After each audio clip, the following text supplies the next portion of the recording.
halkani waa BBC oo aad ka dhagaysataan mowjadaha gaagaaban efemyada magaalooyinka qaar iyo barta internetka ee bbcsomali.com.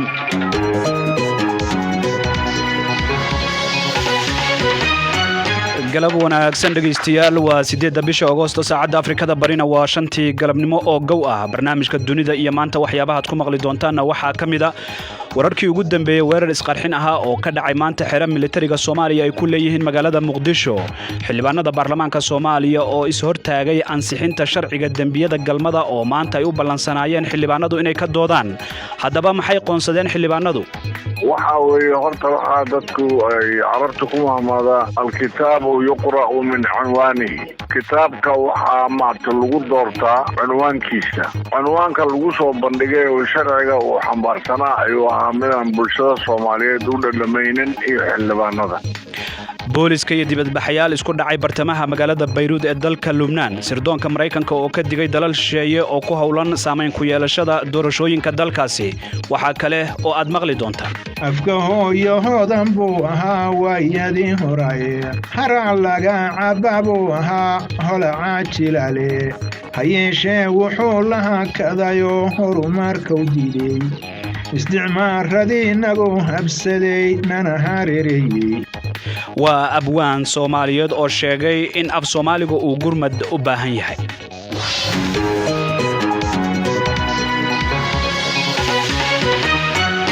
qodobadaas iyo kuwa kale oo caalamka iyo Soomaalida ku saabsan iyo waliba ciyaarihii ayaad ku maqli doontaan barnaamijkan oo si wada jira ay u soo saareen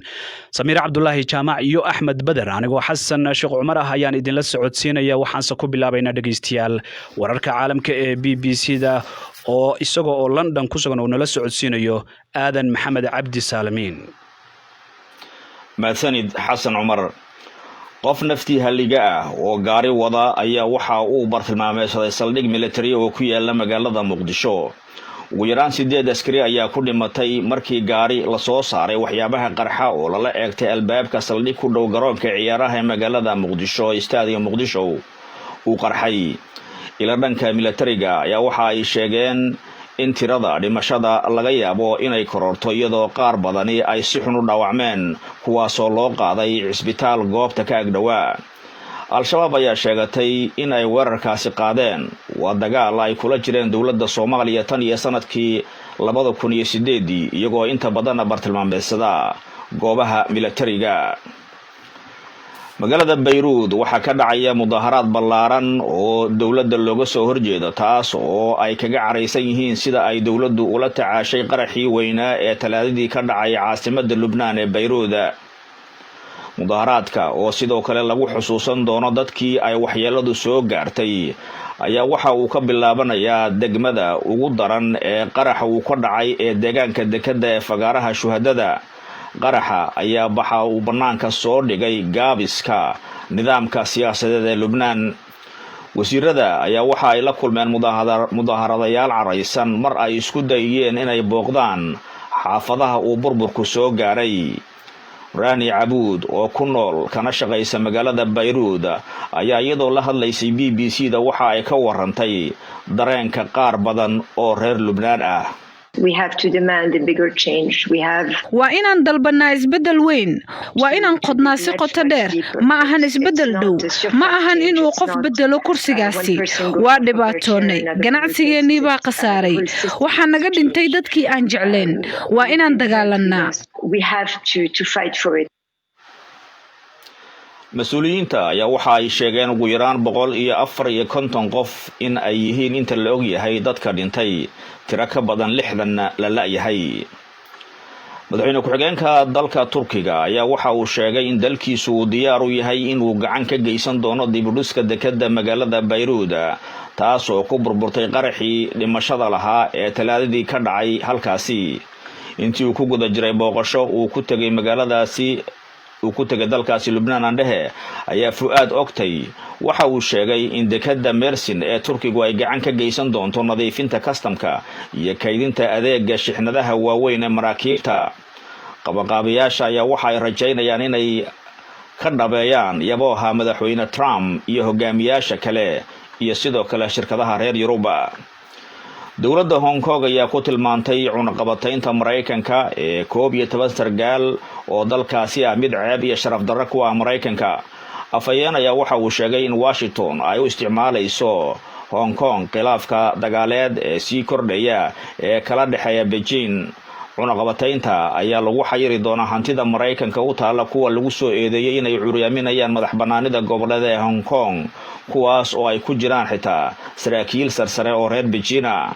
Liu Hinin ayaa waxa uu ku kaftamay inaanu wax hanti ah ku haysanin dalka dibadiisa, waxaana uu ku deeqay in madaxweyne Trump uu u dirayo $100 si uu la wareego hantidaasi.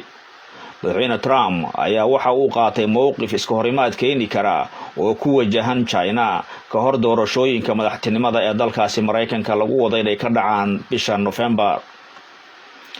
ka hor doorashooyinka madaxtinimada ee ugu muhiimsan, xeer ilaaliyaha xafiiska guud ee dalkaasi Belarus ayaa waxa uu weydiistay wasiirka isgaarsiinta inuu keeno hab lagu joojin karo website-ka madaxa bannaan ee adeega tirinta codbixinta. madaxa guddiga doorashooyinka ayaa waxa uu ku qaxay adeegaasi lagu magacaabo The Voice, mashruuc dambi ah oo ujeedadu ay tahay in lagu abaabulo xasilooni darro weyn. mudaharaadka ayaa waxa uu ka soconayaa guud ahaanba Belarus ka hor codaynta maalinta Axadda, taasoo walwalgelisay madaxweynaha ruwacdaaga ah ee Alexander Lukashenko. kooxda samata bixinta ee ka soo saaray kuwa badbaaday burburka diyaaradii ku dhacday gobolka koonfureed ee Hindiya ee lagu magacaabo Kerala ayaa waxa la geliyay karantiil kadib markii ugu yaraan 1 qof oo rakaabka ah laga helay fayraska corona. saraakiisha ayaa waxa ay sheegeen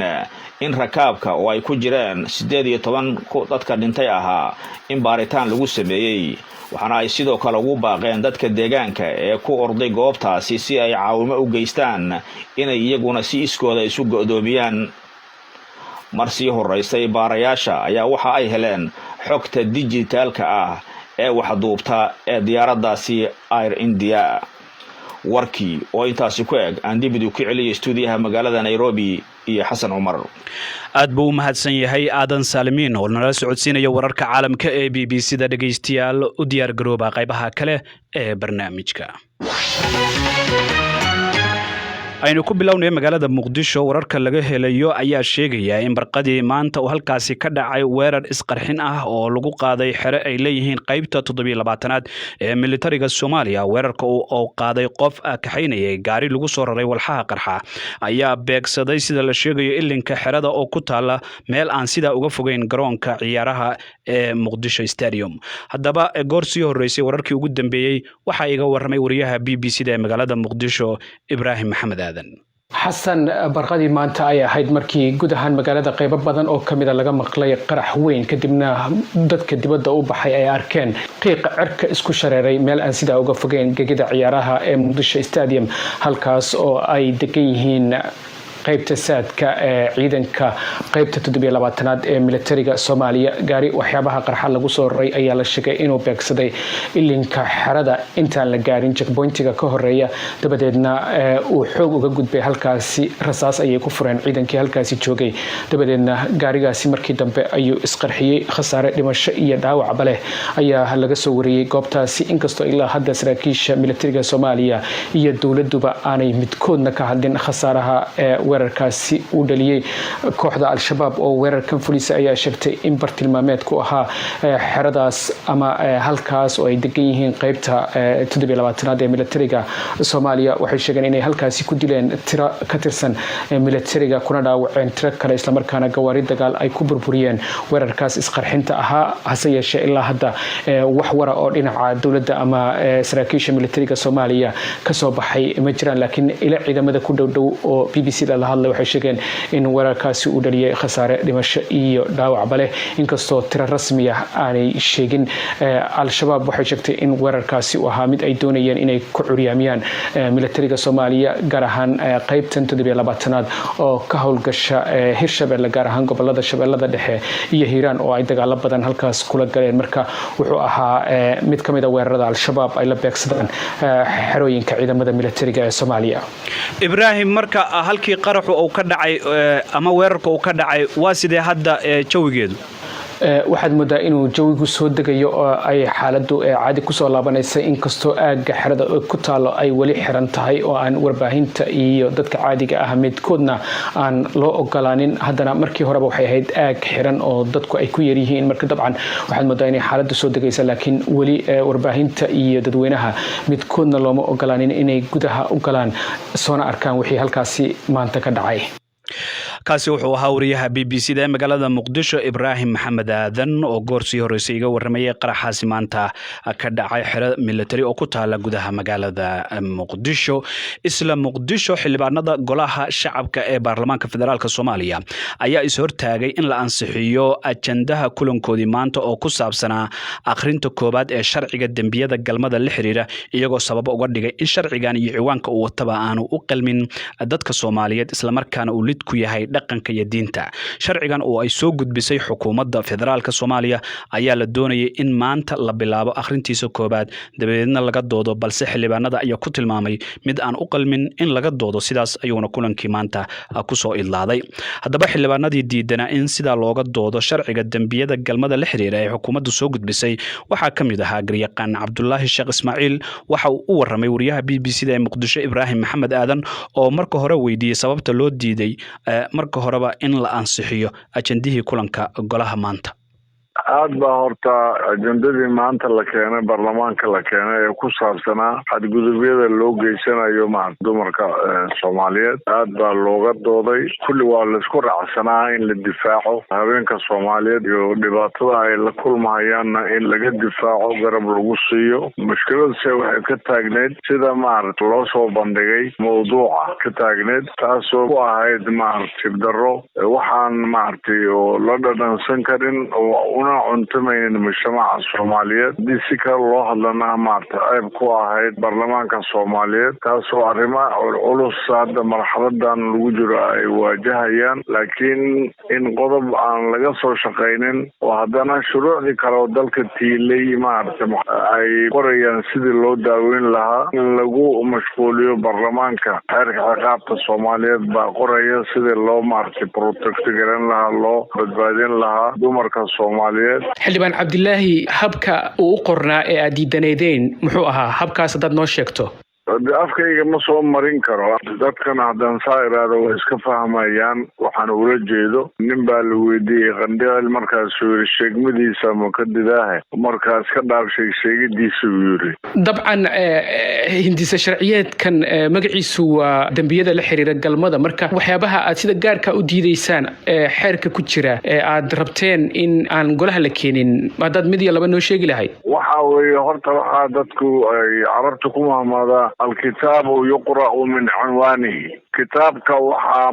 lagu doortaa cinwaankiisa. cinwaanka lagu soo bandhigay oo sharciga uu xambaarsanaa ayuu ahaa midaan bulshada Soomaaliyeed u dhadhamaynin iyo xildhibaanada. habka aad doonayseen in loo dhigo haddaad noo sheegi lahayd isagana. talooyin badan baa la soo jeediyey. haddana maadaama dib loogu noqonayo habka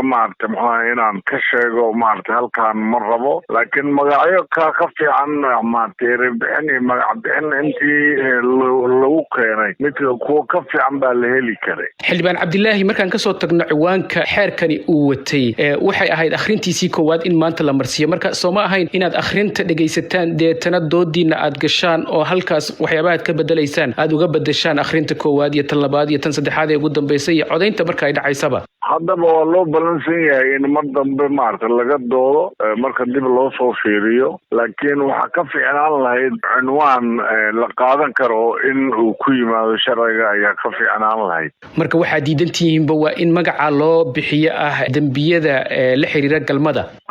de wax faaxisha maartay magac faaxisha in baarlamaanka maartay maxaan leeyahay la hor keeno waa iyada nafirkeeda waxay tahay waxaan dadka cuntumaynin qaarkiin waxa ay lahaayeen xeerkan iyo sharciganba dibadda nooga yimid ee ma aha mid Soomaalida ka yimid marka wasaaradii iyo cidii idin soo gudbisay arrintaas ma kala hadasheen wallahi anaga waxaan leenahay gudoon baan leenahay golaha maamula maartay baarlamaanka ee jira iyaga maartay xeendab arrimahan ka fikira oo markiiba maartay maxaa leeyahay horjoogsada ama soo daaya nooca sidii ku soo dhaaftay sidoo ay ku soo martay baan anagu la yaabsanahay laakiin si kastaba ha ahaadana maanta maartay maxaa leeyahay baarlamaanka markii la hor keenay waa dadku uga yiraahdeen dhaqankeena ma waxaan culture-keena kama tarjumayo islaamka iyo shuruucda kale wadanka u yeelana arrimaha sharciga gaarka ah lagu soo wariyay already meeshaasaba lagu cilaajiyay ay ku jiraan sabab gaar ah hadda maartay iyadoo maartay laga dhanansanayo affirmative agenda oo caalamka islaamka uusan u diidan yahay in hadda maartay maxaa leedahay la isku mashquuliyo baarlamaanka la hor keeno aad baa loola yaabanaa aniga naftigayga aan ula yaabanaa xildhibaan Cabdilaahi marka waxa diidantiin kaliya maaha magaca ciwaanka ah ee waxa gudaha ku jira laftigiisa wax ka diidantiin ma gudaha shuruucda dalka baa nidaaminaya hadda ka jirta xeerka qaarka Soomaaliyeed baa nidaaminaya ismeelsiga maartay maxaa leedahay qoyska Soomaaliyeed ayaa nidaaminaya marka sabab inta loola baxo gaar la soo ururso wixii meesha ku jiray oo haddana magaca cuntamada loo siiyo inayna meesha maartay ku jiri karin baan aragnay hadda maxaa lagu ballamay sidee laga yeelayaa xeerkan in hadda waa la arkay maartay maxaa rejection-ka ballaaran ay ka yimid golaha baarlamaanka laakiin hadduu faa'iido leeyahayba yaa markii dib loo soo saxo ayaa hadda la koron yahay laga doodi doonaa insha Allah ta'ala kaasi wuxuu ahaa garyaqaan Cabdullaahi Sheekh Ismaaciil oo u waramay wariyaha BBC-da magaalada Muqdisho Ibrahim Maxamed Aadan qodobkaasi qaar kamid ah dhageystayaasha BBC-da ayaa aragtidooda ka soo dhiibtay Badri Cabdullaahi Ibrahim oo jooga Boorama waxa uu leeyahay mudanayaasha baarlamaanka Soomaaliya oo diiday sharcigaasi ku aadan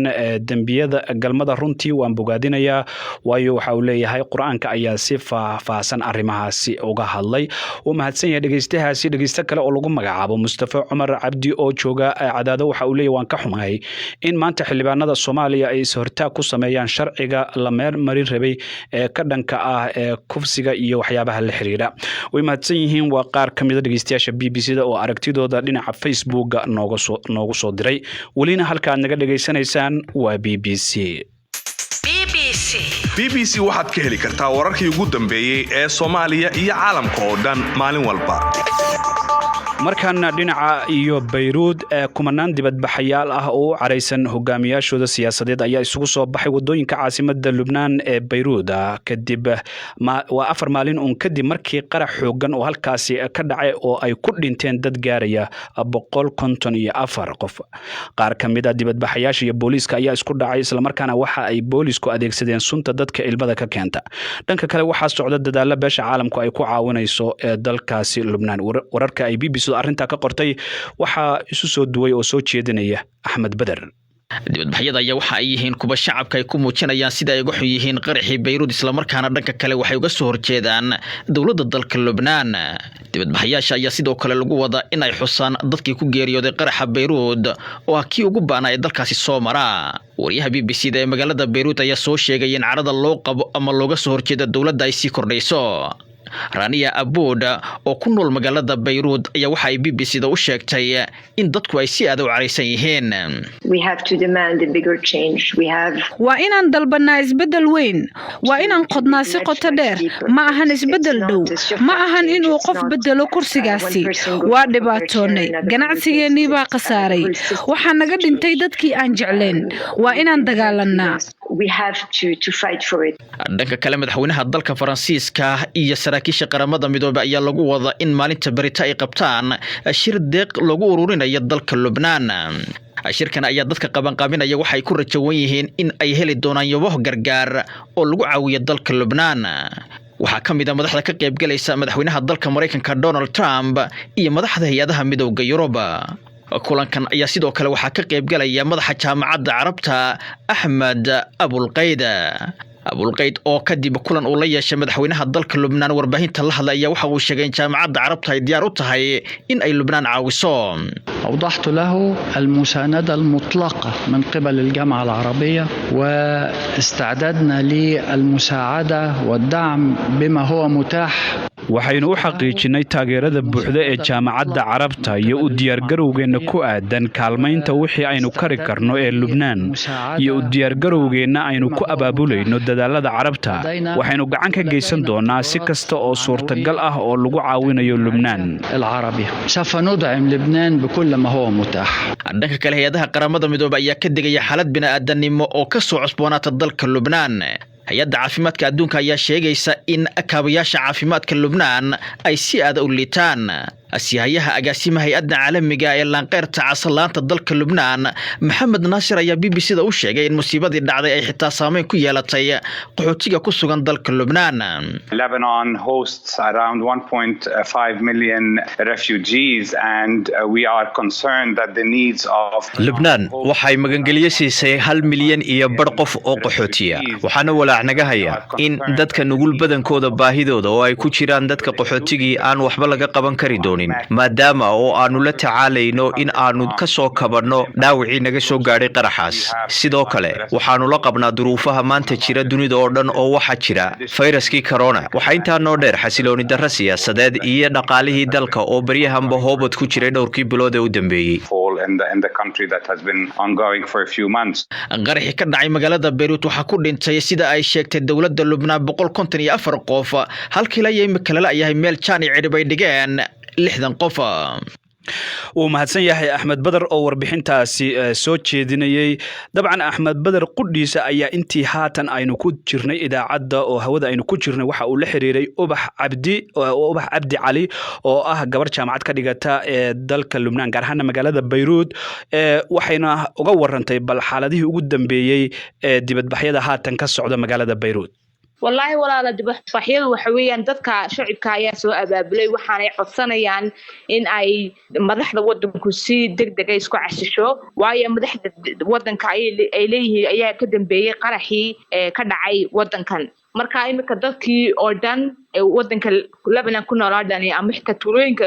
ka fog Beirut ku noolaadaan waxay isugu yimaadeen caasimadda waxaanay dalbanayaan inay si degdeg ah isku casilaan waxaanay ku dhawaaqayaan in la wada daldalo madaxda wadanka oo dhan sawiradoodii bay soo wada qaateen ay cunaha xariga kaga xidheen ay leeyihiin hal la wada daldalo. marka bal jawiga guud ka waran halkaasi magaalada Beirut iyo ma jiraan ciidamo boolis halkaasi jooga oo dibadbaxyada ka hortagaya. dawladdu markay ogaatay inay shacabku abaabulayaan xalay toole mudaharaadka waxay markiiba saaka booliis iyo military ay u dalbatay sida ay u joojin lahaayeen mudaharaadka laakiin dadkii may dhageysan waxa imka jooga booliis badan iyo military badan oo dadka ku shubaya tear gas ku shubaya say u kala didiyaan laakiin dadku ma dhageysanay waxay leeyihiin anagoo dhimanaan loo qaatay inaanu daawano dadka sida noo dilayay madaxdayada. waa gartay markaad eegtay maadaama aad ku sugan tahay caasimadda Beirut dadka dibadbaxa dhigaya ma dhalinyaro ayay u badan yihiin ma dad waayeelo ah mise nooc walba isugu jiraan. wallahi nooc walba isugu jiraan waliba imka dhalinyaro u badan waayo dhalinyaradu waxay doonayaan in wadankan siyaasadeeda la bedelo oo ay noqdo wadan dad qof kasta oo Lebanese ay oran karaan waa wadankeygii oo aan kana baxsan siyaasadda dadka kale ee ama Sacuudiga ama Iran marka dadku waa dhalinyaro badankooda laakiin dad waaweyn dad wax bartay iyo dad professor way isugu wada jiraan.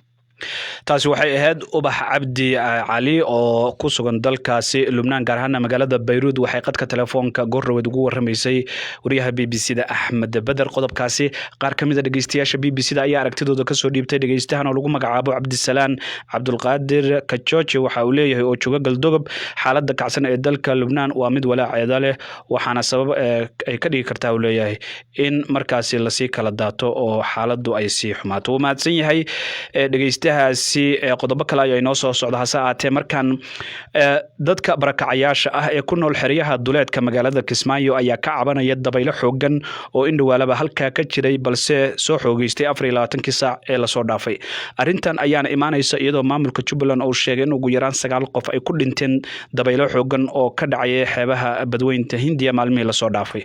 Dowladda Soomaaliya ayaa hore uga digtay dabaylo roobab wata oo ay sheegtay inay waxyeeleyn karaan gobolada qaar. Haddaba dadka ay dabaylahaasi saameynta ku yeesheen waxaa ka mid ah Duniya Naasir Cumar oo degan xeryaha barakacayaasha dalxiis ee ku yaala duleedka magaalada Kismaayo. Xasan Cali Geelle ayay u warantay. walaal horta daweelo badan adeeyso oo waxaan deganahay anaga badda afkeeda buuraha aan deganahay marka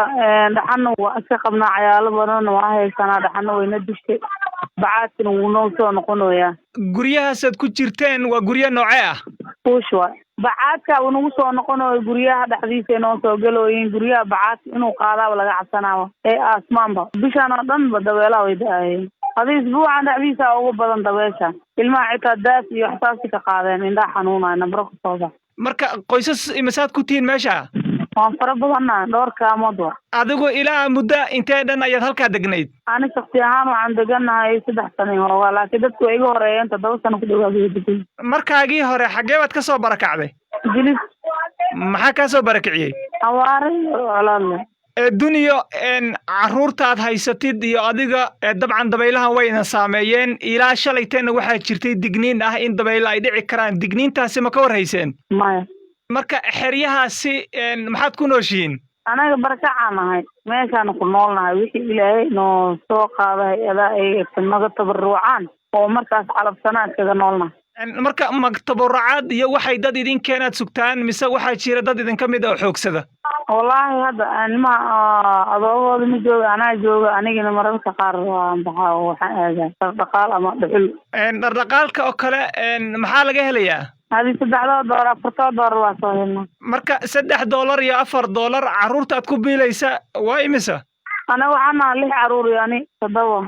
marka toddobadaasi wixii maalinta inta banaan ku baxday aad keentid ay ku nool yihiin haatan waxa jirta Kismaayo aad joogtaan badxirankii dabaylahan oo dhacaya kuwa hor leh oo la sii saadaalinayo oo leeyahay gobolada Jubbooyinka iyo dabaylahaas ayaa ku dhufan karaya oo durbaba dad ayaa ku dhintay marka maxaad isleedahay xaalad way noqon kartaa xaalad inay naga afarmaysan dareemayna dabaylaha durbacaadkii oo dhan nagu soo kacay waxa dantan uu qabtay inaan meesha isaga kacno haddaan ka kacnana meel aan degnimo u kaseenay laakiin soo deegaano kale oo badda xogaa ka yara fog oo degi kartaan ma jiraan boosaska boosad iskala waa muuse qofkiisa haduu ku ogolaado adeeg kartaa laakiin qofkiisa haduu ku ogolaano meesha dagaal iyo dood iyo murnaad kala kulmi maamulada meesha jooga maxay idan taraan marka wallahi noo imaadaan darada ugu dambaysa kormeerna looga imaaday way noo imaadaan ayaga imaatinka nagu madaaliyaan wixii kala dheeraada ay ku maqayn ayaga dabaylahan haddii ay sii xoogeystaan muxuu yahay qorshahaaga adiga iyo dadka kale ee kula midka ah ee degan xerada ee barakacayaasha ah aniga waxaan rabaa macnaheedu ana hadda ugu jirto waxa inta dawaasha ay ka dagayso ama iska qaxda meeshaas leeyahay oo kaamamka kala iska dhaxaysa kaamamka kale waa xagee oo isla dalxiis laakiin mid oo macnaheedu dad badda u dhow dad oo gudaha ku jiraan ay kala yihiin marka dad magaalada ku jiraan ama isku dartaa kaamamka kala aadka meesha aad degan tahay haddii aad ka guurtid guri baad u baahan tahay xagee baad ka helaysaa dadaan dul saar ku noqonaynaa inta jawigiisa degan taasi waxay ahayd Duniya Naasir Cumar oo degan xeryaha barakacayaasha dalxiis ee duleedka magaalada Kismaayo wariyaha BBC-da Xasan Cali Geelle ayay qadka telefoonka ugu waramaysay walina halka aad naga dhageysanaysaan waa BBC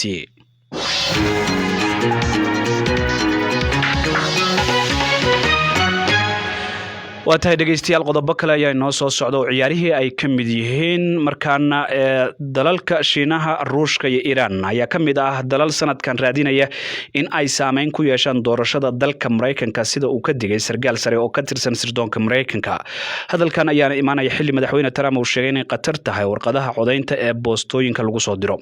Ruushka ayaa horey loogu eedeeyay in ay farageliyeen doorashadii 2016 ee uu ku guuleystay madaxweyne Trump wararka arinta ay BBC-du ka qortay waxa soo jeedinaysa Samiir Cabdullaahi Jaamac warmurtiyeed uu soo saaray agaasimaha sirdoonka qaranka Mareykanka William Evanina ayaa waxa uu sheegay in wadamo shisheeye ay ku howlan yihiin saameyn ku yeelashada codbixinta doorashada Mareykanka. Wuxuu kaloo sheegay in wadamadan ay kala doorbidayaan cidda doorashada ku guuleysanaysa. Mas'uulkan sare ee sirdoonka Mareykanka ka tirsan wuxuu sheegay in Ruushka uu faragelin ku sameeyay doorashadii sanadii 2016 ka dhacday Mareykanka oo uu Donald Trump ku caawiyay ololihiisa doorashada, balse Ruushka ayaa eedeymahaasi gaashaanka u daruuray. Madaxweyne Trump oo jimcihii shir jaraa'id qabtay ayaa wax laga weydiiyay waxa uga qorsheysan faragelintaasi. Waxa uu sheegay in arrimahaasi uu kala shaqeyn doono dadka ku howlan. hadalka ka soo yeeray mas'uulka sirdoonka Mareykanka ayaa ku soo beegmaya xilli uu madaxweyne Trump ka walaacsan yahay codbixinta doorashada ee dadku ay ku dhiibanayaan dhanka boostada. Wuxuuna madaxweynaha uu soo jeediyay in doorashada dib loo dhigo si looga hortago isdabamarin doorashada la xiriirta oo taariikhda dalka Mareykanka ka dhacda, isagoo sheegay inay taasi dhabarjab ku tahay xataa xubnaha xisbigiisa ka tirsan. Sida warbixinta lagu xusay, dalalka faragelinta ku haya doorashada Mareykanka waxaa ka mid ah Shiinaha, Ruushka iyo Iiraan. Shiinaha ayaa doorbidaya in uusan ku guuleysanin doorashada Mr. Trump oo Beijing u arka xukuumad aan la saadaalin karin. Ruushka waxa uu raadinayaa waddo kasta uu ku hor istaagi karo musharaxnimada Mr. Joe Biden iyo xubnaha kale ee ay isleeyihiin waxay khatar ku yihiin jiritaanka Ruushka. Iiraan waxay isku dayaysaa in ay wiiqdo hay-adaha dimuqraadiga ee Mareykanka. way mahadsan tahay Samiir Cabdullaahi Jaamac oo warbixintaasi soo jeedinaysay. Dhageystayaal, haatan saacadu waxay soo gaartay 5:00 galabnimo. xilligan kale waxaad nooga barateen in aynu dib idin xasuusino wararka caalamka kuwooda ugu door koron ee BBC-da. aan ka codsado Aadan Saalimiin oo London ku sugan. qofkiisa soo miidaamiyey ayaa waxa uu gaaray ku bartilmaameysay saldhig military oo ku yaala magaalada Muqdisho. ugu yaraan 8 askari ayaa ku dhimatay markii gaarigaasi oo la soo saaray waxyaabaha qarxa lala eegtay albaabka saldhigga oo ku dhawaa garoonka ciyaaraha ee magaalada Muqdisho Stadium Muqdisho. ila dhanka militariga ayaa waxay sheegeen in tirada dhimashada laga yaabo inay korortay iyadoo qaar badani ay si xun u dhaawacmeen. magaalada Beirut waxaa ka dhacaya mudaharaad ballaaran oo dawladda looga soo horjeedo, kaas oo ay dadku kaga careysan yihiin sida ay dawladdu la tacaashay qaraxii weynaa ee talaadadii ka dhacay caasimadda Lubnaan ee Beirut. mudaharaadka ayaa sidoo kale waxaa lagu xusuusan doonaa dadkii waxyeeladu ay soo gaartay, waxaana mudaharaadkaasi uu ka bilaabanayaa degmada ugu daran ee qaraxaasi uu ka dhacay ee deegaanka dekada ee lagu magacaabo fagaaraha shuhadada. madaxweyne ku-xigeenka dalka Turkiga ayaa waxa uu sheegay in dalkiisu uu diyaar u yahay inuu gacan ka geysto dib u dhiska dekada Beirut oo ku burburtay qaraxii dhimashada lahaa ee dhacay talaadadii. intii uu ku guda jiray booqashada uu ku joogo dalkaasi Lubnaan ayaa Fuad Oktay waxa uu sheegay in dekada Mersin ee Turkiga ay gacan ka geysan doonto nadiifinta kastamka iyo kaydinta adeegyada shixnadaha waaweyn ee maraakiibta. qabanqaabayaasha shir umurahaasi looga hadlayay ayaa waxa ay rajaynayaan inay ka dhabeeyaan yabooha madaxweyne Trump iyo in hogaamiyaasha kale ay sidoo kale iyaguna ay ka dhabeeyaan. dawladda Hong Kong ayaa waxay ku tilmaantay cunaqabataynta Mareykanka ee 11 sargaal oo dalkaasi ka mid ah mid ceeb iyo sharaf darro ku ah Mareykanka. afayeen ayaa waxa uu sheegay in Washington ay u isticmaalayso Hong Kong khilaafka kala dhaxeeya dalkaasi Shiinaha. cunaqabataynta ayaa waxaa lagu xayiri doonaa hantida Mareykanka u taala oo lagu soo eedeeyay in ay cuuriyaaminayaan madaxbannaanida goboleed ee Hong Kong. ka hor doorashooyinka madaxtinimada ee ugu muhiimsan ayaa xeerlaaliyaha xafiiska guud ee dalka Belarus waxa uu weydiistay wasiirka isgaarsiinta inuu keeno hab lagu joojinayo website-ka madaxa bannaan ee adeega tirinta codbixinta. madaxa guddiga doorashooyinka ayaa waxa uu ku eedeeyay adeegaasi website-ka mid dambi ah oo ujeedadu ay tahay in lagu abaabulo xasilooni darro weyn. ugu dambeyntiina kooxda samata bixinta ee ka soo saaray kuwa badbaaday burburka diyaaradii ku dhacday gobolka koonfureed ee Hindiya ee Kerala ayaa waxaa la geliyay karantiil kadib markii ugu yaraan 1 qof oo rakaabka ah laga helay fayraska corona. warkii oo ku celisay intaas dan ku ekeeyo aan dib u ku celiyo stuudiyaha Nairobi iyo Xasan Umar.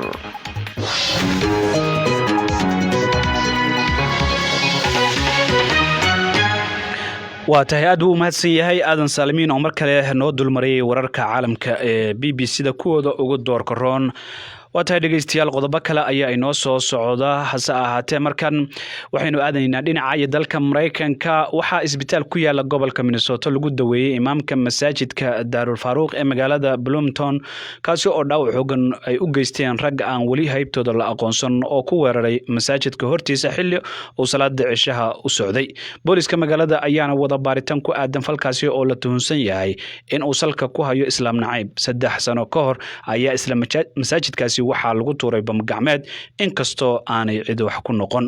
imaam maxamed cumar maxamed carab waxa uu ka mid yahay maamulka masaajidkaasi. qadka telefoonka ayuu ugu waramay Kawsar Maxamed Cabdullaahi. Sheekh Maxamed Mukhtaar oo culimada masaajidkan kamid ah oo ku nool masaajidka guri ka soo horjeedo ayaa wuxuu asoo guriga ka soo lugeynayo xilliga uu soo dhaafayay parkinka meesha markuu wadada soo gooyay ayaa waxa ku soo duulay 2 nin kulli si hadda la sheegay 2 nin oo cadaan ay ahayn leeyahay oo sheekh markaan weydiinin buu aad xasuustaa cadaan ah. 2 nin markay ku soo duuleen weerar ku soo qaadeen sheekh asoo sii jeedo xagga dambe kaga yimaadeen mid dhinaca dambe uu feer kaga bilaabay midna garab ku qabtay aduu sheekha waa uu iska difaaci kara laakiin sheekha garabkii waa kala baxay garabkana dhowr meel uu ka dilaacay adigu dhowr daqiiqo markii dagaalku socday bay adigu nimankii carareen sheekhu aad aan u loodayo oo xanuun badan dareemaya wuxuu ku soo looday dhinaca masaajidka dhalinyaro masaajidka salaadii markaas u socotay oo baabuur markaas ka soo degtay ayaa ka hor timid markaas sheekha gacanta soo qabteen waxay soo fadhiisiyeen masaajidka meesha hortiisa markaas waxay ugu yeereen qoliyaha ambulance markaas marka dhakhtar loola cararay. marka hadda bal ka waran xaaladda imaamka. hadda xaaladda imaamka way roon tahay oo hadda saaka kulli waa laga soo saaray dhakhtarkii waxa uuna hadda jooga guriga oo hadda xanuun badan buu dareemayaa daaweyn waa la soo siiyay garabkiina waxa la soo saaray wixii lagu xirxirayay alxamdulillah kulli ilaahay subhanahu wa ta'ala ayaa badbaadiyay laakiin hadda dib badan waa gaaray sheekha kulli. yaa lagu tuhunsan yahay inay geysteen falkaasi. lama garanayo ilaa hadda qolihii geystan niman cadaan oo xaafadan saad u ogtihiin masaajidkan sidii dhowr sano ka hor loo soo weeraray dhowrkii bilood qoliyaha soo weeraro oo culays bay ku hayaan waxaana xaafadan ay tahay xaafad xoogaa dadka dhaqaalaha leh ay degan yihiin masaajidkuna uu ku yaala meel aad mataqaana istiraatiijiga ah marka dhibaatada lagu haya qayb kamid tahay marka dabcan waxaan tuhmaynaa in qolyahan islaamnimo nacaybka wada iyo qolyahan cunsuriyiinta ay ka dambeeyaan laakiin weli baaritaan baa socda waan ka horsugaynaa wixii soo baxa. muxuu ku salaysan yahay tuhunkaasi. wallahi wuxuu ku salaysan yahay markii 3 biloodba waxa ay dhacayaan mataqaana lagu taarget gareynayo ama masaajidka ama imaamka ama mataqaana dadka caruurta iskoolka dhigta waxa dareemaysaa hadda dhowr bilood ka hor nin baa soo baxay masaajidkan meel ag soo dhigtay teenda ka surtay buu calankii cunsuriyiinta ay wataan qoliyo ka hor anagoo salaad iidkan inay yimaadeen markaas halkan waa xarun ISIL alqaacida ay ku tababarato oo fiidiyoyin naga sameeyeen marka markasta waxa waxba dhacaya tuunku wuxuu ku salaysan yahay wixii soo socday unbaa xalayna waxay noqotay in imaamyada kamid la soo weeraray oo asagoo salaad u socda mataqaana weerar la gaarsiiyay waxba lagama qaadanin oo hadda hadii niman tuuga ahaan lahaayeen waxay ka qaadan lahaayeen telefoonka waxaas telefoonka may qaadan telefoonka meesha uga tageen koofiyadii iyo kabihii meesha kaga dhaceen marka waxaad garan kartaa marka inay tahay cabsi gelin iyo argagax gelin aysan ahayn niman tuuga oo macnaha deewaad wax ka rabay. 3 sano ka hor masjidkiina waxaa lagu soo weeraray bam dad ayaana loo qabtay ee falkaasi marka xaguu ku dambeeyay kiiskaasi. wallahi kiiskaas weli wuu socdaa oo waxa dhacday 3 sano ka hor niman islaamnimo nacaybka iyo cunsuriyiin ah ayaa soo weeraray waxayna u soo weerareen masaajidka say sheegteen islaamnimo nacayb ay wadeen waxay ugu talagaleen in maxaa la dhihi jiray cabsi geliyaan say sheegteen kiiskii maxkamadii way socotaa oo hadda 2 kamid ah way qeeratay dambiga mid kamidna wuu diiday laakiin waxa socda hadda maxkamadii iyo waxa socda trialkii oo balansan October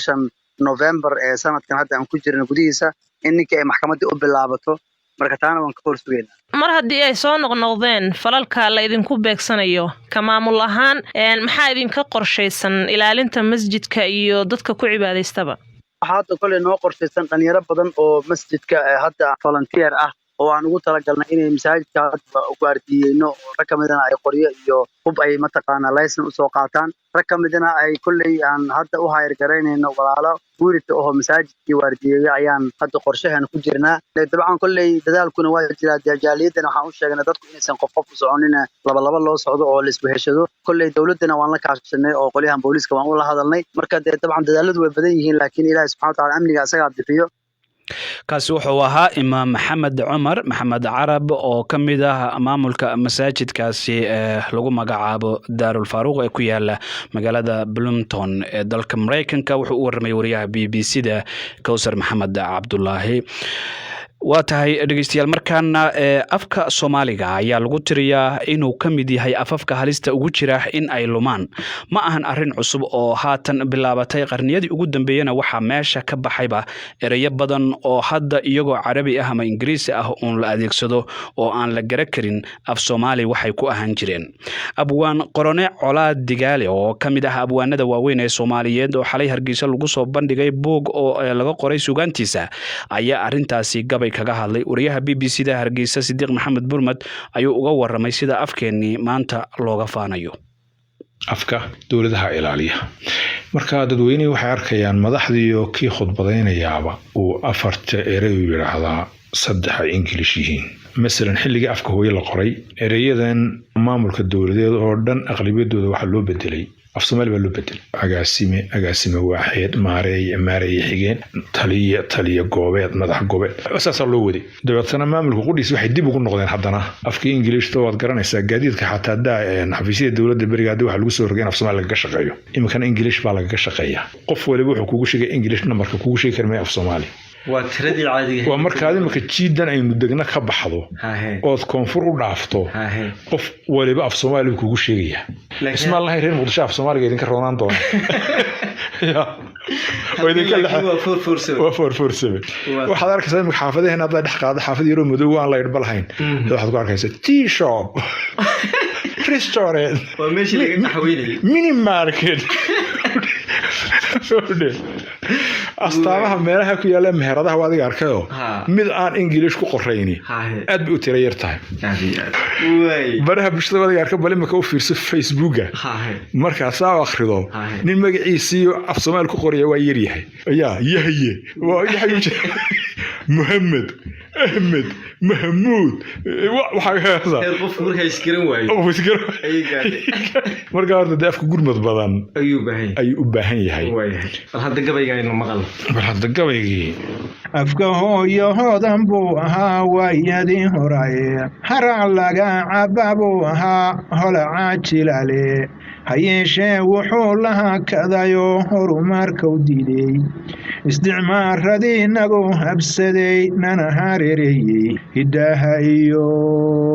dhaqankiiba waa naga habowsheene. dadka kale afkay ku hadlayaan mahalladaad shane hagaas kama dhigano mid kale kuma hadaqane sidii neef habeena leh waxay hirigtaa jidhaba hafrimaayo madaxdii horo waa hirgeliyeene hagraashado xaggeenay ka timi helinka talay hayinkaaga lama baylashiyo heshi ku dhalay iyadoon hoggaankii lahayn lagu hagaagayey hadbaa qaranka hana daw kaco hoosadow galay hanti iyo aqoon kala hagtiyo hadinba u dhimane inkastoo lahada teliyo haddi ku cayartay haddaan la hoojin hawl midha dhasha idinkaaraysane aan hitiqino yuu inaa hawirin heesta reer Yurube aan hitiqino yeena hawirin heesta reer Yurube. horta qoys ahaan ma adiga gabiya mise waa family oo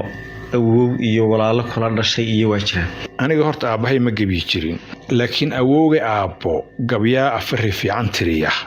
ayuu nooca afarida la yiraahdo. walaalkii oo isaguna awowga awowga la dhashay awowga aabahay dhalay isna awowga ninkaasina abuu weyn buu hayo hal dhaabaa la oran jiray. xagga awlaadda Naciimo Qorone iyada gabiyadeeda aad baa dadku inta Soomaaliya oo dhan u taqaanaa oo inantaadiya carruurta inta kale bal iyaga warniga horta ninkii ugu abwaansanaa bir dhowtu dhintay khadar la oran jiray Allah yarxamo ninkaas waa dhintay ninkaas bad buu ahaa nin yaro Cabdiqani la yiraahdo isna waa tirtiriya laakiin weli muu miciyeysan laakiin way ku jirtaa nin kale Cabdi Casiis la yiraahdo isagoo macarabidu ku gabayaba oo Yurubta ku maqanay. abwaan qorane colaad digaale ayuu ahaa oo ka mid ah abwaaniinta Soomaaliyeed ee waaweyn oo xalay Hargeysa lagu soo bandhigay boog laga qoray suugaantiisa wuxuu u warramay wariyaha BBC-da ee magaalada Hargeysa Sidiiq Maxamed Burmad waa tahay dhageystayaal bal markaan qodobo kale ay noo soo socdo hase ahaatee markaan waxaynu aadaynaa wararka ciyaaraha oo dabcan galabta ciyaaro xitaa Soomaaliya ayaa ku jirta waxa si toos ah qadka magaalada London ugu jira wariyaha BBC-da Mawlid Xaaji Cabdi oo isagoo arrimaha ciyaaraha dabcan aad ugu dhunduleela Mawlid galab wanaagsan Xasan Umar marka hore Mawlidow intaynun u gelin wararka kale ee ciyaaraha oo ay kamid tahay guusha kooxda MCC ee horyaalka Soomaaliya goor dhaweed intii aynu idaacada soo gelin kooxda Juventus waxay shaqadii ka ceyrisay tababare Seri bal arinta iyo sida ay ku timid inooga waran Xasano waa sida sheegtay weeye Maurizio Sarri horta muddooyinkanba seefta ayaa dul saarnayd oo daruur mugdi ayaa ku hooganaysay sababtuna waxay ahayd kooxda Juventus ciyaarihii ugu dambeeyay ee horyaalka Talyaaniga Serie A qiil ayay horyaalka ku qaadeen oo waxaad moodaa markaa in xaaladdu ay ku yara adkaanaysay inkastoo horyaalka ay qaadeen oo ay u soo baxeen Europe oo kaalintan imika 16aad ay yimaadeen haddana laakiin dhibcaha ay ku qaadeen horyaalka iyo sidii ay dhibcihii ku haysteen ayaa walaac badan oo ka jiray waayo hal dhibic oo kaliya ay horyaalka ku qaadeen oo 83 dhibcood bay keeneen Inter Milan waxay keentay 82 dhibcood taa waxa ugu wacnayd guul darooyin iyo barbardhac fara badan oo la soo darsay mar kastaba ula booca lagu tukubayay laakiin waxa loo deynayay waxay ahayd in haddii kooxdan Faransiiska ee Lyon ay ka badin lahaayeen xalay oo Champions League uu qaadi lahaa waxa la oran lahaa odaga horyaalka Talyaaniga Serie A wuu qaaday Champions League wuu qaaday fursad hal la siiyo laakiin taa ma aysan noqon Maurizio Sarri inkastoo tababaro uu yahay oo haddana in muddo uu ku soo jiray tababarnimada oo kooxda Napoli oo soo maamulay haddana inta Talyaaniga uu ka ciyaarayay oo dhan weligiis horyaal muusan qaadin Chelsea buu yimid Chelsea markuu yimidna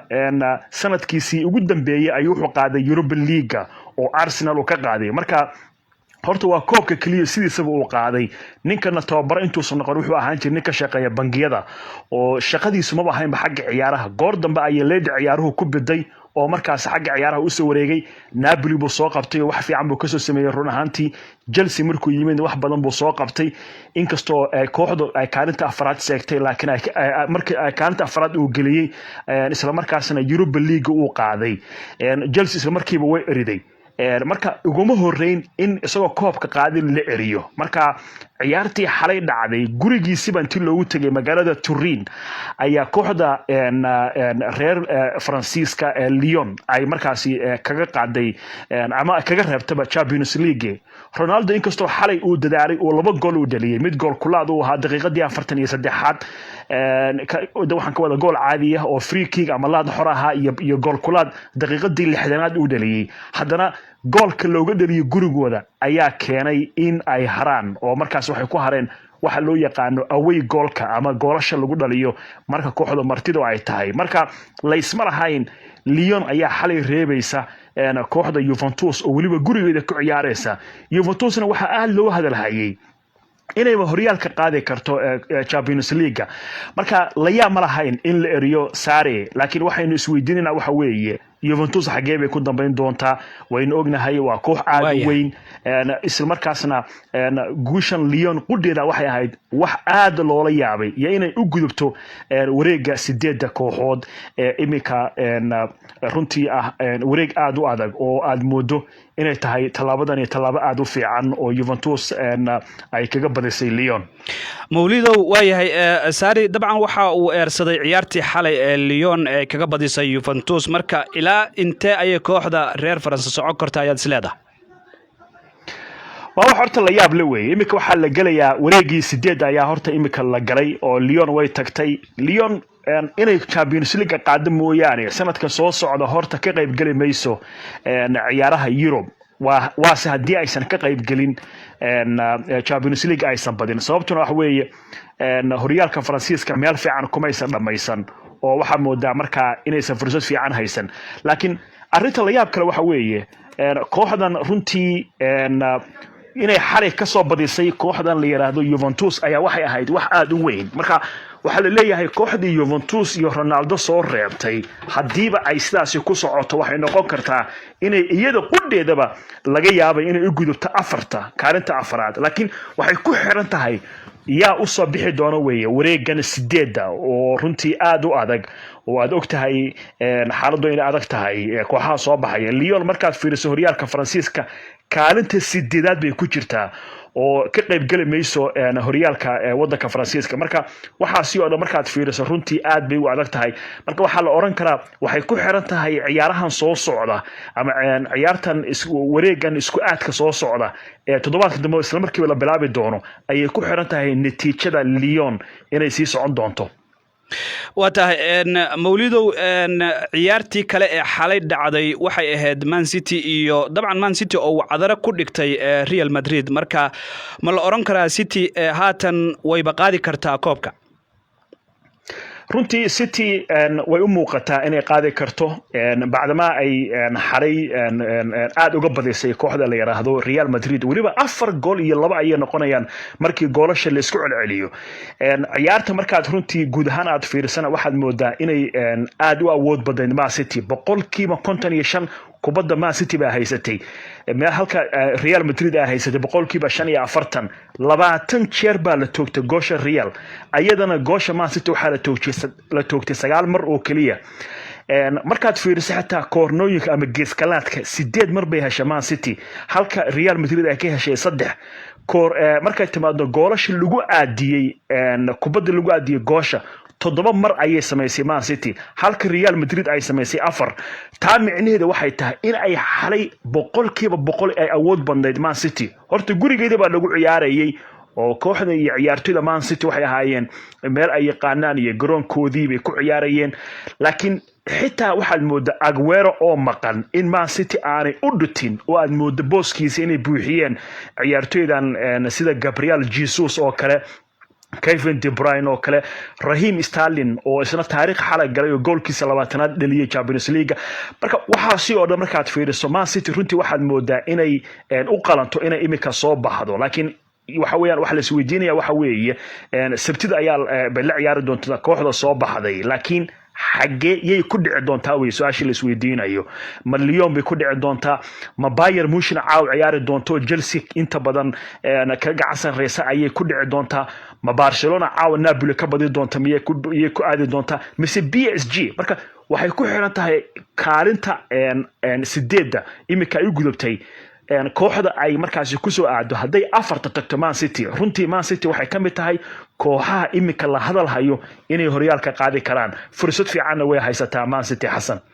waa tahay mawlido waad mahadsan tahay dhageystayaal wali waxaynu ku guda jirnaa barnaamijkii dunida iyo maanta qaybihiisii ugu dambeeyay markaas aynu ku eegeynay wararkii ugu dambeeyay ee ciyaaraha waa tahay mawlid oo London jooga ayaa si toosan oo la socodsiinaya waa hagaag mawlido waynu ku soo laaban doonaa arrimahan ciyaarahan dunida kale haddii aynu eegno koobkii horyaalka Soomaaliya ama koobka horyaalka Soomaaliya oo ay qaaday kooxda MCC ama Municipio bal arinta iyadana maxaynu war ka haynaa horta runtii Municipio dadaal badan bay sameysay oo shalay ciyaartii ugu dambeysay gool bay gaartay waxaana moodaa inay koobkan aad iskugu diyaarisay oo ay ku tala gashaneed inaan laga qaadin koox badan baa ku haystay dekadaha kala kamid ah Elman oo kala kamid ahayd laakiin waxa moodaa kooxdan inay ciyaartoy kala duwan isku keentay oo ay aad runtii u sameysay arrimahaasi ayaan goor dhaweeyay waxaan kala sheekaystay Maxamed Cumar Baakay oo ah wariye ciyaaraha ka faaloodo ku sugan magaalada Muqdisho waxaan ugu horreyn aan weydiiyay ma la filayay su'aasha laftiina isaga weydiinayna ma la filayay in ay qaado kooxda Municipio horyaalka Baakay مولد runtii way u qalmeen ciyaartooyda Municipio ama Muqdisho City Club hanashada horyaalka kubadda cagta Soomaaliya 2019 2020 dadaalka iyo weliba halganka dheer ee u soo galeen ayaa wuxuu ahaa mid aad loogu soo jiba murxay ciyaartooyda kooxda Municipio oo ay u ciyaaraan ciyaartooy marka la eego halka ka soo kala jeedaan oo ay ku jiraan ciyaartooy iyagu ka soo jeeda magaalada Boorame ee dhulkaasi Somaliland ciyaartooy Laascaanood ka soo jeeda ciyaartooy sidoo kale kubadda cagta ee magaalada Qoryoole ee gobolka Shabeellaha Hoose ciyaartooy magaalada Muqdisho ayaa la oran karaa ciyaartooyda Soomaaliyeed ayay ka kooban yihiin kooxda Municipio tobraha kooxda Maxamed Lamjid oo Tunisian u dhashay ayaa farxad weyn u tahay oo sanadkii ugu horeeyay oo leeliyo ciyaar tobrahan ajaanibka ah ee u dhashay dalka Tunisia iyo kooxdiisaba dabaaldega magaalada Muqdisho gaar ahaan xaafadda Wardhigley oo inta badan fadhigoodu yahay ayaa si aad ah loogu dabaaldegay waxa kale oo xusid mudan marka la eego qaabka ay u heleen hanashada horyaalkan runtii waxa uu soo maray taariikh aad u balaaran marka la eego waxaana saameyn ku yeeshay cudurka corona oo hakad la geliyay muddo 3 bilood ah kadib markii ay wasaaradda dhalinyarada isboortiga iyo xiriirka Soomaaliyeed kubadda cagta ay hakiyeen oo laga helay kiisaska magaalada Muqdisho cudurkaasi corona hase yeeshee bishii aynu soo dhaafanay Luulyo ayaa dib loo bilaabay wareegiisii labaad taasina waxay keentay inay dardar culus la soo baxaan kooxda Municipio hanashada horyaalka 2020ka waxay u tahay guul aad u balaaran marka la eego sida aan arkayno xitaa waxaa laga dabaaldegay taageerayaashaasi meelo badan oo Yurub ka mid ah oo dhalinyarada markaa taageero kooxda Municipio ay aad u taageereen si kastoo ahaataba horyaalka kubadda cagta ee Soomaaliya ayaa sanadkan wuxuu ahaa mid aad u xiiso badnaa marka la eego farsamooyinka kooxaha 10 kooxood ee ku hardamaya waxaana la oran karaa Municipio waxa uu hiiliyay nasiibka inkastoo kulankoodii markaa ugu muhiimsanaa ay fursad lumiyeen haddana waxay ka faa'iideysteen waxa weeye guuldaradii ku dhacday kooxda Hegan oo horseed ay 5 gool iyo hal ay ku dharbaxday taasi ayaa u noqotay farxad weyn oo ka soo foqday kooxda Municipio waxaa jira dadaalo kale oo iminka la bilaabayo iyagoo markaa loo diyaar garoobi doono waxa weeye tartanka koobka General Daoud iyo waliba koobabka kale ee Soomaaliya hase yeeshee waxaan oran karnaa Soomaaliya magac weyn ayay ku leedahay kooxda Municipio ama kooxda Muqdisho City Club oo ah horyaalka Soomaaliya 2020ka kaasi wuxuu ahaa Maxamed Cumar Bakay oo ah qabiir ka fallooda arrimaha ciyaaraha wuxuu markaas ku sugan yahay magaalada Muqdisho Mawlidow hadii aan adiga kugu soo laabto caawa waxaa jira dabcan ciyaaro xiiso leh bal maxaa kamid ah xasanow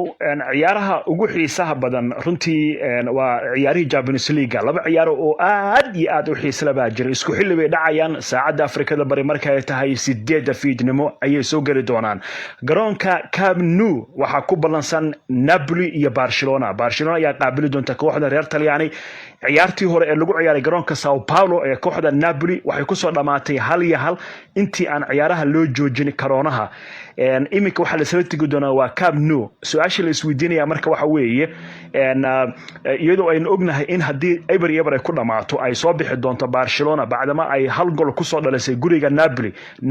caawa ma awoodo inay weerarto Barcelona waliba Barcelona xaaladdu aad bay u adag tahay xilligan waxa jira koobkii laga qaaday horyaalkii wadankaasi Spain ee La Liga marka runtii Napoli caawa hawl culus baa u taala Messi iyo saaxiibadiis iyo sida ay uga soo baxsan lahayd ayaanu sugaynaa garoonka lagu ciyaarayana waa garoonka New Camp ciyaar kale ayaa waxay ka dhici doontaa isla xilligaasi isla Champions League-na ka tirsan garoonka Allianz Stadium ee kooxda Bayern Munchen Chelsea ayaa ku martay halkaasi ciyaartii hore ka dhacday Stamford Bridge intii ciyaaraha aan la joojin 3-0 ayaa Chelsea lagu soo dharbaxay waxa la isweydiinaya waxa weeye marka Chelsea ma awoodo caawa inay samayso kasoo kabasho taariikhda gali karta waan ognahay Bayern Munchen waa koox aad u dhisan ciyaartoy khatar ayaa haysata gaar ahaan markaad fiiriso Lewandowski oo xagga goolasha cajiib ku ah aad garanaysid in kan Serge Gnabry la yiraahdo oo Chelsea iyo kooxda Tottenham si xun ugu soo galgashay waxa kale oo markaasi kamid ah ciyaartoyda aadka loo hadalhayo Alcantara oo imika ay doonaysa kooxda Liverpool marka waan ognahay kooxda Bayern Munchen ay kamid tahay kooxaha aadka loo hadalhayo inay horyaalka qaado laakiin Chelsea waan ognahay sabtidii hore waxa laga qaaday koobka horyaalka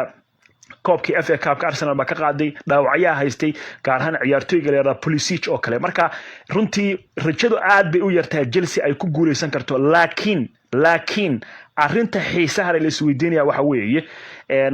taariikh ma samayn karaan Frank Lampard iyo kooxdiisa waana ognahay in garoonkan ay Chelsea ku qaaday Champions League halka koob ay qaaday 2012 garoonka ay ku qaaday weeye marka mucjisadii ay dhacday xilligaasi ma awoodo inay soo celiso mar kale oo ay Bayern Munchen gurigeeda kaga badiso waa su'aasha aan isweydiinayno caawa waxaana loo joogaa caawa 10 fiidnimo saacada bariga Afrikada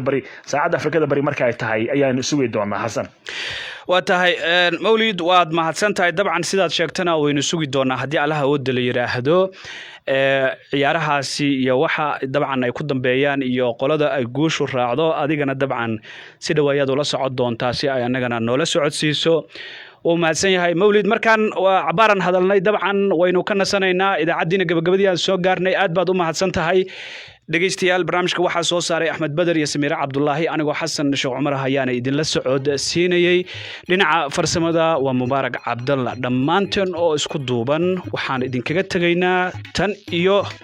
7 subaxnimo ee berri haddii allaha wada la yiraahdo sidaa iyo nabadgelyo isma dhaafno